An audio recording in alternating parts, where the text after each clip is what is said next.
Bonjour à tous et à toutes, donc je vais faire une nouvelle vidéo, vous parler un petit peu de phénomènes de société.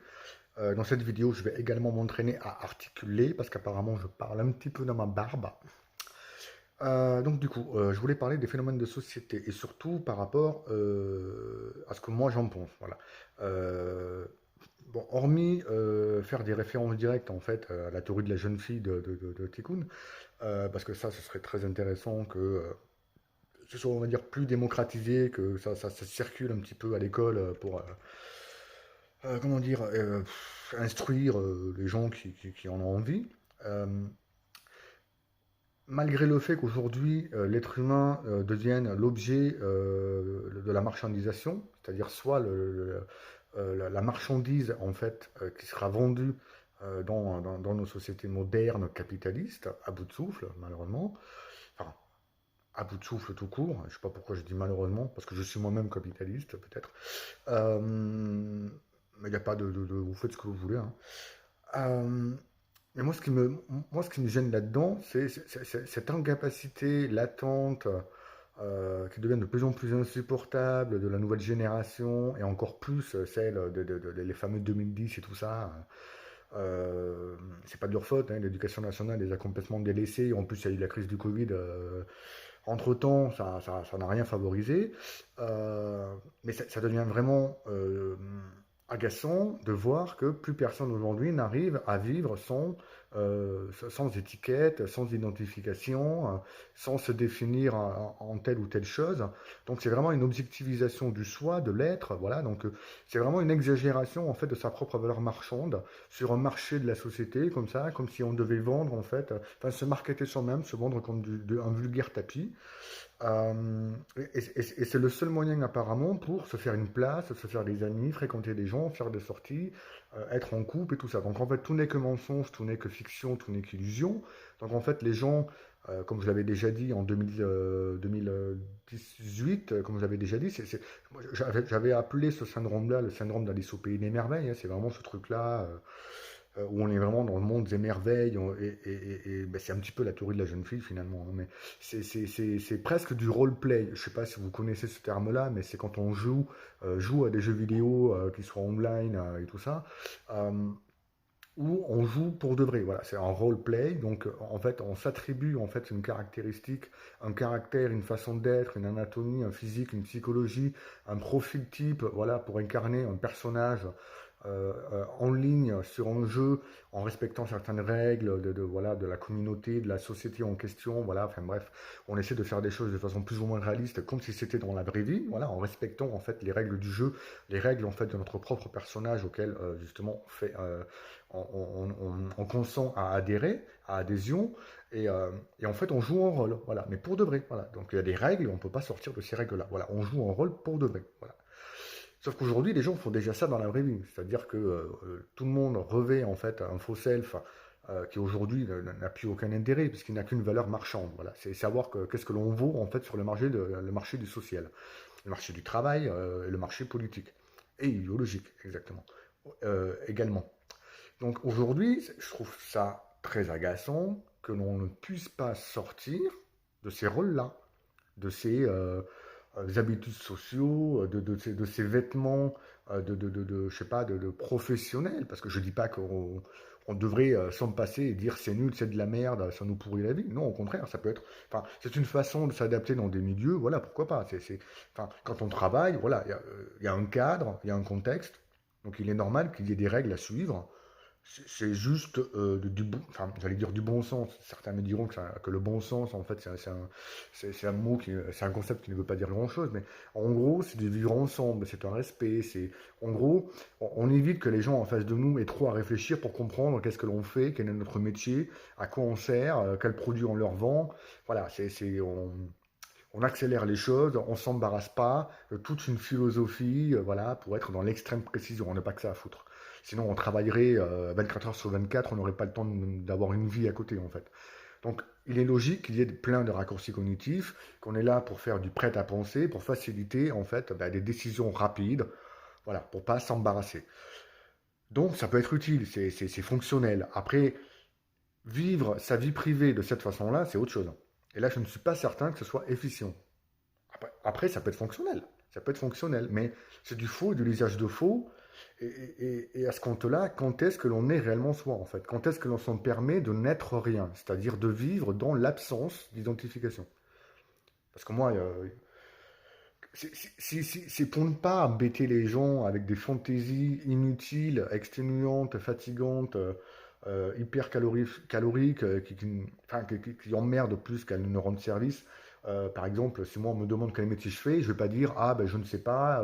Dans les sociétés modernes, on dit que c'est tel ou tel métier, voilà, ça sert à ça. Voilà. Non, je dis bah écoute, je suis ghostwriter, voilà. Enfin bref, voilà, c'est tout. Voilà, écrivain, prêt de plume, coach en développement, marketing.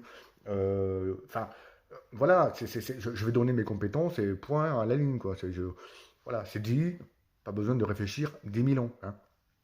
Et par contre, après, dans la sphère privée, dans la sphère de l'intimité, quand c'est chez moi, si quelqu'un commence à me demander de quelle partie je me sens le plus proche politiquement parlant, moi je dirais simplement qu'il y a du bon et du mauvais un petit peu partout, et il y a des idées à droite à gauche qui m'intéressent. Donc là, je vais être dans la nuance, et je ne vais pas forcément m'identifier et me cloîtrer dans des cases qui, dans la réalité, en fait, sont complètement, enfin, faussement incarnante et faussement fidèle à ma propre vision de la réalité du monde et de la société dans laquelle j'évolue, je vis et tout ça. Donc ça va être plus nuancé, ça va demander plus d'efforts, plus de glucose. Mais en même temps aussi, je n'ai pas besoin de m'identifier, donc je m'en fous. Donc parfois, je coupe court, je dis simplement, écoute, parlons des idées. Après, que je sois de gauche, de droite ou autre chose, on s'en fout.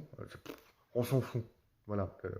Ça ne m'intéresse pas, tu vois. C'est pas comme par exemple, ah, mais est-ce que tu as le syndrome d'Asperger? Non, je suis différent, point. Et puis, je m'adapte. C'est pas un problème. Je m'en fous de savoir si je suis ou pas. Ça ne m'intéresse pas. Ça peut servir pour soi, pour d'autres choses. Voilà, ça ne regarde que nous. Mais dans le social, quand j'invite des amis, j'ai besoin de passer un bon moment.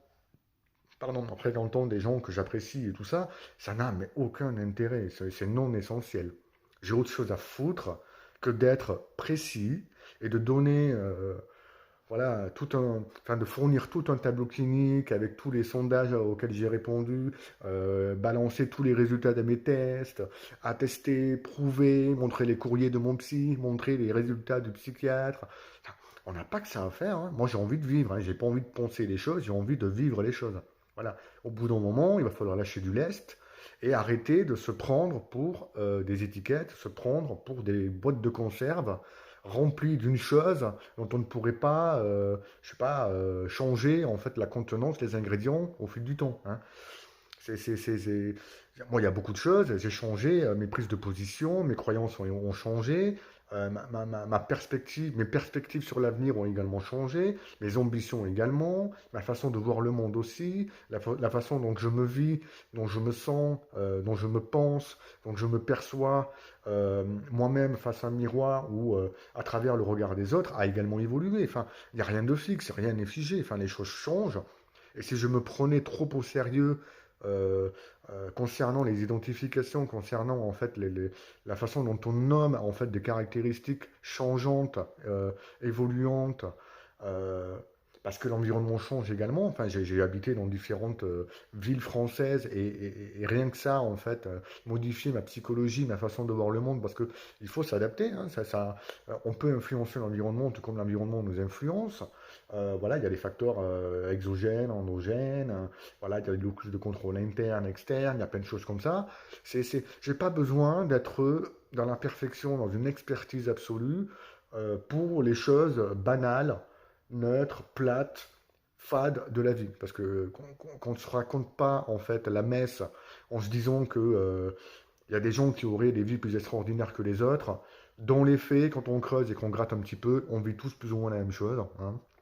Après, les formes changent, mais le fond est à quelque chose près quand même assez similaire, hein.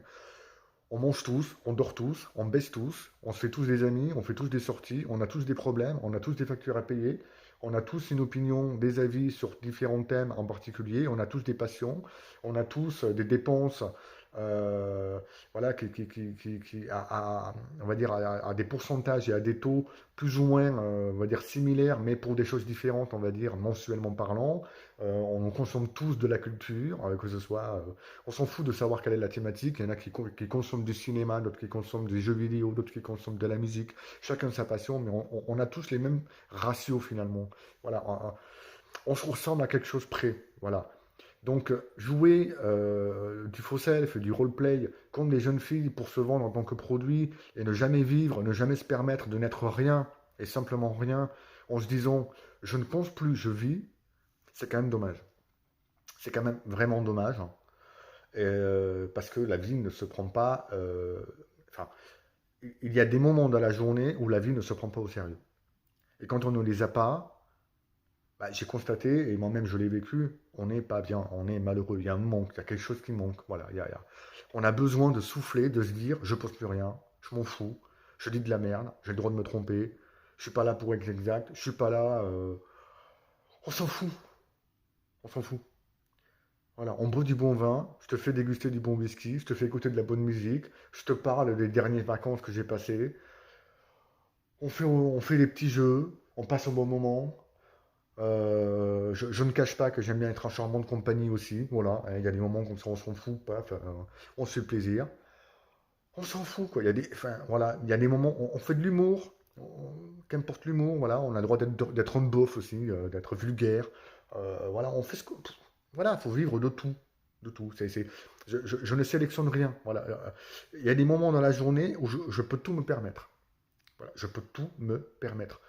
On en a besoin.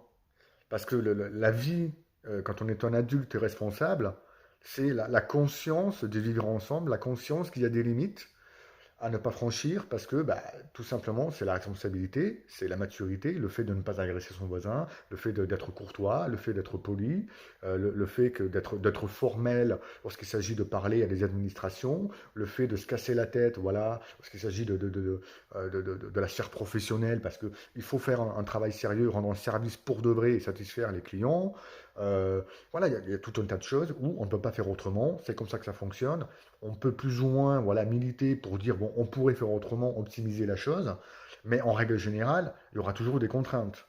Donc, si on n'a pas un lieu, surtout dans l'intimité, quand on est chez soi, à l'abri de tous les regards, quelque part finalement à huis clos, si on n'a pas son petit jardin où on peut tout se permettre, mais quand est-ce qu'on peut le faire?